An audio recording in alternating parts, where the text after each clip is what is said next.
La Polizia di Stato, la Guardia di Finanza, la Guardia Costiera hanno dato esecuzione a un provvedimento di fermo indiziato di delitto emesso dalla Procura della Repubblica di Agrigento nei confronti di un cittadino di origine egiziana. L'uomo è ritenuto responsabile del reato di morte con conseguenza di delitti in materia di immigrazione clandestina, in quanto avrebbe cercato di procurare illegalmente l'ingresso nel territorio nazionale di ben 51 migranti di varie nazionalità giunti a Lampedusa il 2 settembre scorso, trasportandoli dalla Libia verso l'Italia a bordo di un'imbarcazione di legno di modeste dimensioni, in precarie condizioni di galleggiabilità, inadatta a effettuare una traversata così lunga, esponendo dunque a serio pericolo la vita e la loro incolumità. Il fermato è accusato di aver cagionato la morte per asfissia di un migrante posizionato durante la traversata all'interno della stiva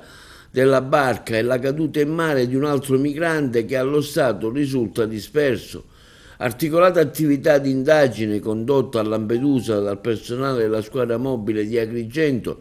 del Servizio Centrale Operativo, della Sisco di Palermo e della Guardia di Finanza, sezione operativa navale di Lampedusa e della Guardia Costiera, attraverso l'audizione dei vari migranti sbarcati, ha fatto emergere che l'indagato nelle fasi dell'imbarco avvenute lungo le coste libiche era staccato dal resto dei migranti, che poi ha affrontato il viaggio in quanto era già a bordo dell'imbarcazione utilizzata per la traversata che lo stesso ha poi condotto per l'intera durata del viaggio.